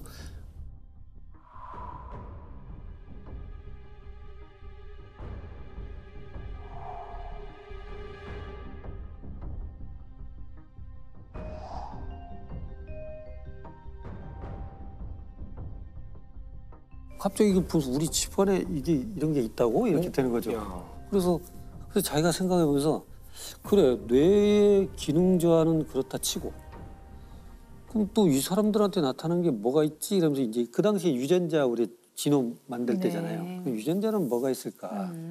유전자를 보면 그 중에 하나가 마오라는 건데 세로토닌, 도파민, 노에피네프린 뭐 이런 거 듣잖아요. 이것이 분해하는 효소예요.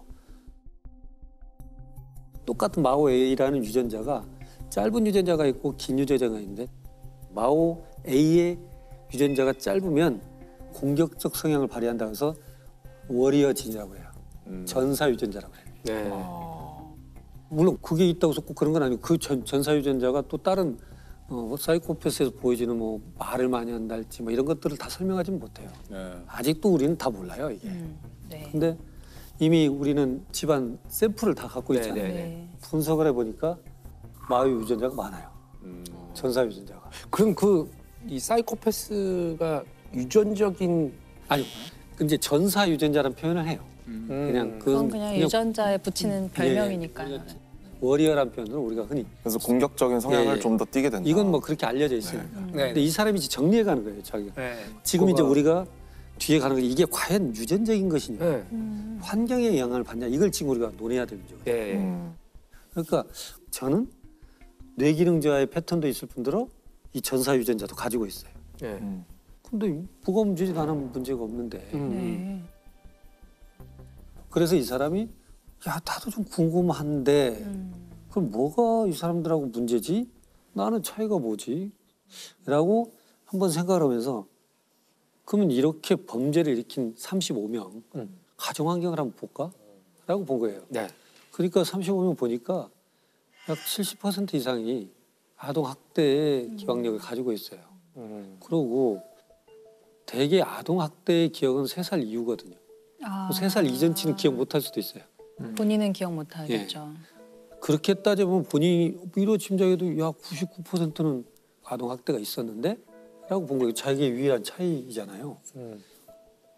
그 사이코패스의 범죄를 저질렀다고 한 사람들은 뇌기능자 패턴도 있고 전사유전자도 있고 그들은 여기에는 분명한 사회환경적 요인도 있고 그래서 이제 자기는 야 그럼 사이코패스 반사회적 인격장애라고 하려면 발이 3개 있는 의자가 돼야 된다. 3가지가 다 갖춰져야 된다 이렇게 보는 거예요.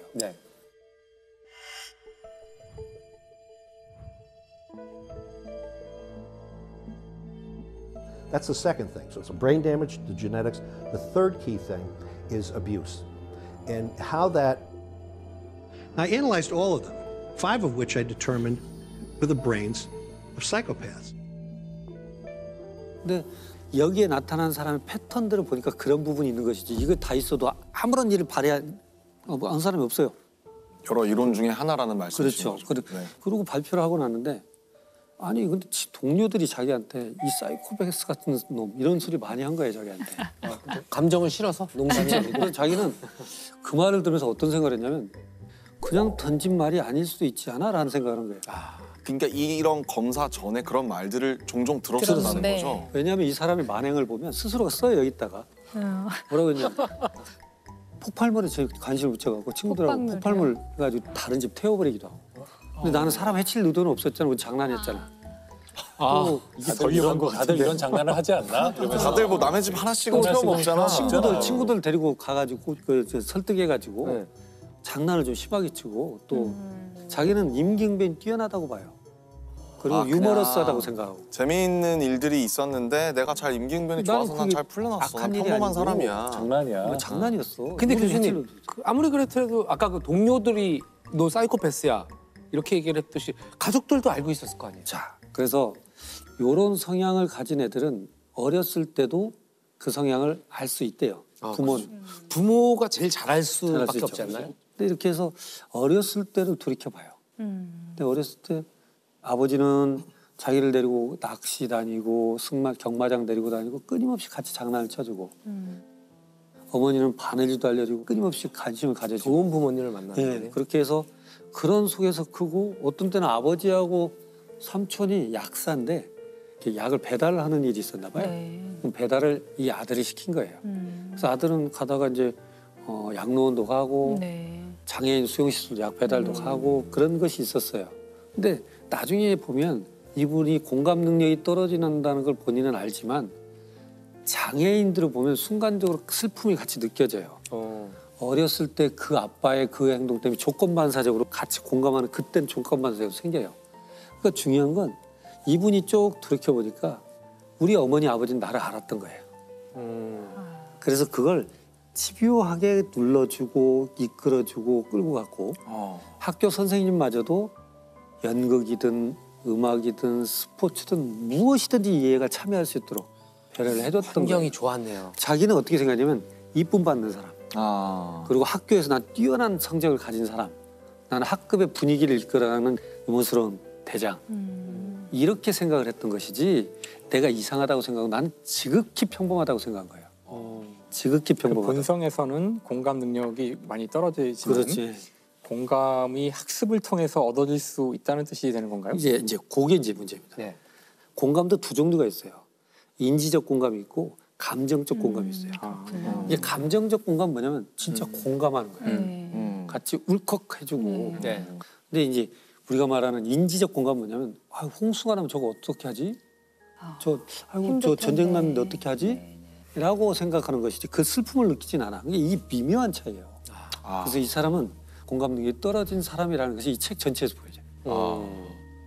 자기가 해부학교실 근무를 할 때 어떤 어린아이가 소녀가 사망을 했어요. 근데 부모가 울고 있는 옆에 가서 뭐라고 그러냐면 드레스가 참 이뻐요. 아이고.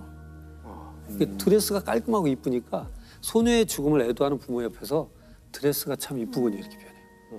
그러니까 죽음은 아는데 이 부모의 심정은 몰라요 나는. 그리고 가족 친척들의 장례식장에 안 가요.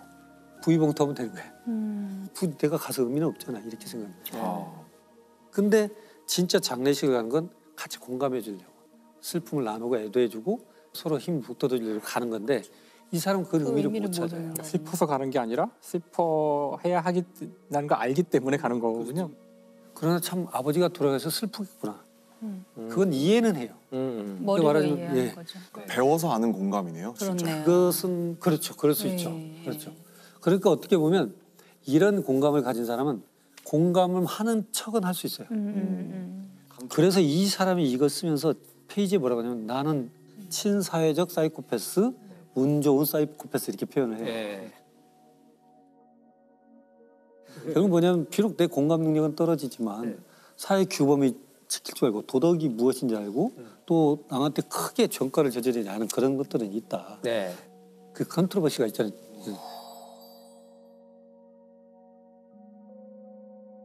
네이처냐 널처냐 이렇게 표현하는데 이분은 태어난 대로 산다고 생각하는 생리 해부학자예요. 그건 뭐냐면 모든 사람들을 만날 때 우리는 태어난 대로 살아. 그 주어진 대로 사는 것이지 환경은 중요치 않아. 바꿀 수 없어. 굳이 한다면 8대2 정도 이렇게 하는데 다른 과학자들은 야 5대5야. 태어난 거 반절, 양육 환경이 반절이야. 늘 무지하게 싸웠는데 자기 스스로가 인정한 꼴이 됐잖아요. 그렇네요. 자기 삶으로 증명했네요. 내 삶으로.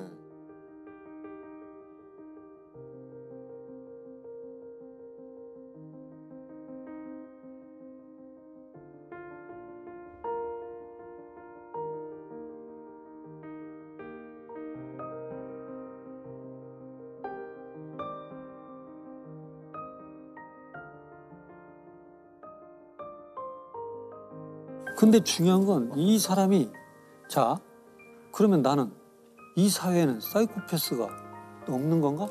또 있다면 몇 퍼센트가 있고 왜 존재하지?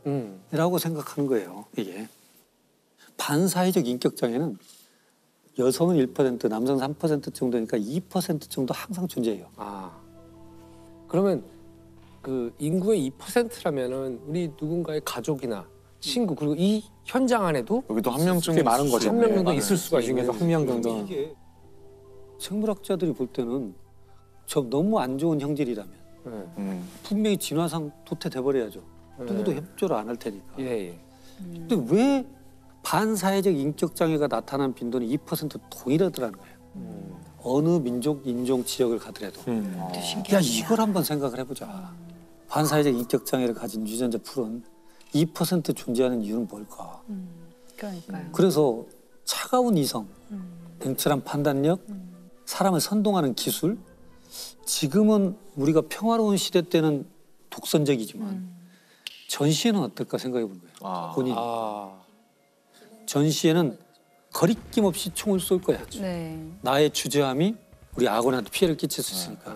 상대방이 이 총을 맞고 아플까를 전혀 생각하지 않고. 훌륭한 장군이겠네요. 그렇죠.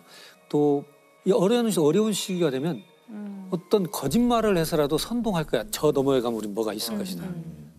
끊임없이 연구해서 뭔가를 찾아내기도 하고 이랬던 것들이 있다. 우린 집단 내에 공고의 2%가 살아남아서 지금까지 가는 이유에는 어떻게 보면 그 소수들이 가장 어려운 인류 역사에서 난관을 뚫고 나온 사람들일 수도 있다.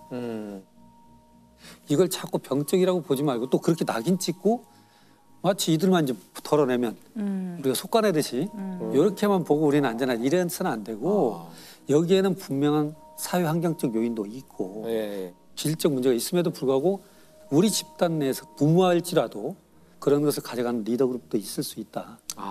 이렇게 보자는 거죠. 이렇게. 그것도 하나의 인간들이 지금까지 살아오는데 어떤 기능을 하긴 했지 않았나 이런 생각이 드네요. 근데 한편으로는 참 재밌는 게 우리가 이제 그 다양성이 중요하다고 이야기하잖아요. 보통 다양성이 중요하다고 얘기할 때는 어떤 최소한의 가치나 최소한의 기준을 만족시키는 선에서 다양성을 이야기하는데 이 이야기를 듣다 보니 다양성을 우리가 어디까지 넓힐 수 있는지를 들은 것 같아서 우리가 공감 능력이 없는 사람하고도 같이 살아갈 방법이 있을지 모르겠다는 그런 아이디어를 주는 것 같아서 그게 없다면 진짜 미래 사회에서 그런 유전자를 찾아내서 마이너리티 바로 리포트 그냥 제거하고 사실 그 전에 우리가 이런 많은 그 차별을 하는 상황들이 역사에서 많이 있었잖아요. 예를 들어 뭐 동성애자들을 한때는 다 막 색출해 죽이거나 정상이라는 것을 정의해 놓고 이제 우리가 그러면 안 된다는 걸 알고 우리가 다양성의 범위를 넓혀서 같이 살아가고 있는데 이제 사실 공감 못하는 사람까지 같이 살 수 있을까 이런 생각을 처음에는 해봤는데 그럴지도 모른다는 이야기를 해주는 것 같아서 어떤 부모님께서 이제 자기 아이가 그런 성향이 있다는 것을 이제 어느 순간 알게 돼서 그 다음부터 이 아이한테 이 아이 맞춤형으로 세상을 가르치기를 이렇게 하면 사람들이 싫어해. 이렇게 하면 이 사회에서 어떤 벌을 받게 돼. 이 사회가 어떤 상벌을 주는지를 계속해서 알려줬다고 하더라고요. 그러니까 어떻게 그럴 수가 있어? 뭐 이런 식의 교육을 하는 게 아니라 이 아이가 소화할 수 있는 이 아이가 이해할 수 있는 언어로 알려줘서 그러면 이 친구들은 굉장히 냉철하고 막 수단과 방법을 가리지 않고 자기가 하고 싶은 일을 해나가는 어떤 추진력도 있는 친구들이기 때문에 그걸 잘 관리하면 얘가 우리 인류에 또 기여해 줄 수 있는 어떤 방법도 있는 거예요. 뭐 아주 오래전부터 그 인류의 역사를 볼 때 인류는 정말 많은 존재를 괴물이라고 규정했거든요.